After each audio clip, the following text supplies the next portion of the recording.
прийти. Вот я сделал домбру.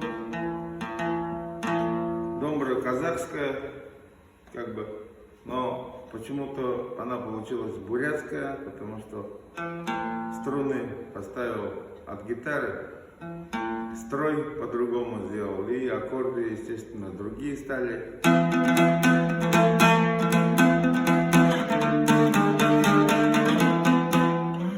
Ну и можно на любой песне на ней сыграть.